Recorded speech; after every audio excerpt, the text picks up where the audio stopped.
Hello guys, আসসালামু আলাইকুম। আজকে শুক্রবার, তো সকাল সকাল গোসল করে নিলাম। গোসল করে নামাজের জন্য রেডি হব।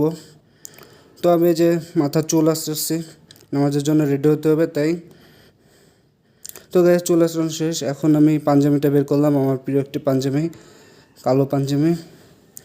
তো গাইজ পাঞ্জামিটা আমি পরে নিলাম, পরে আমি এখন একটু আতর মাখবো সুগন্ধির জন্য। তো আতরের মুখটা খুলে আমি সুন্দর করে আতরটা মেখে নিলাম। নামাজের হয়তো একটু লেট হয়ে গেছে আজকে আমার, তো আতরটা মাখা তো গাইজ আমি এখন যে মসজিদে নামাজ পড়তে যাবো, এটা হচ্ছে আমার এলাকায় সবচেয়ে বড় মসজিদ, ধর্মতলা মসজিদ।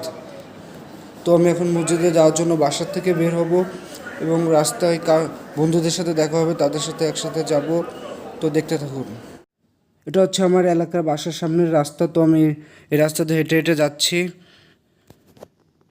যেতে যেতে আমার এক বন্ধুর সাথে দেখা, তার নাম হচ্ছে সালমান খান। তো আমরা দুজন একসাথে নামাজ পড়তে যাচ্ছি রাস্তাতে হেঁটে হেঁটে। তো গাইজ এটা হচ্ছে আমাদের যশোরের ধর্মতলার বিখ্যাত মোড়। সারা যশোরের ভিতরে এটা বিখ্যাত একটি মোড়। তো গাইজ এটা হচ্ছে আমাদের সেই ধর্মতলার মসজিদটি। দেখেন সবাই নামাজ পড়তে আসতেছে, আস্তে আস্তে অনেক লোক হয়েছে, একতলা দুইতলা। তো মসজিদে গিয়ে আমার আরেকটা বন্ধুর সাথে দেখা, তার সাথে একটু দেখা করলাম। পরবর্তীতে আরও কিছু বন্ধুদের সাথে দেখা হলো, সবাই মিলে একসাথে দেখা সাক্ষাৎ করার পরে তারপরে একটা বড় ভাইয়ের সাথে দেখা হলো। ভাইয়ের আজকে জন্মদিন, তো সবাই ভাইয়ের জন্য দোয়া করবেন বন্ধুরা।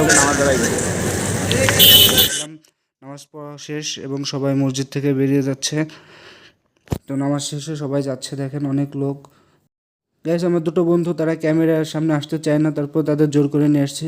তো পরবর্তীতে আমি নামাজ পড়ে বাসার দিকে যাচ্ছি টুপি হাতে। জিলাপি আজকে পাইনি, এই জন্যই খালি হাতে শুধু টুপি। তো গাইজ আমি বাসায় চলে আসছি। আজকে ভিডিওটা এই পর্যন্ত। ভিডিওটা ভালো লাগলে আমার চ্যানেলটি সাবস্ক্রাইব করে দেবেন।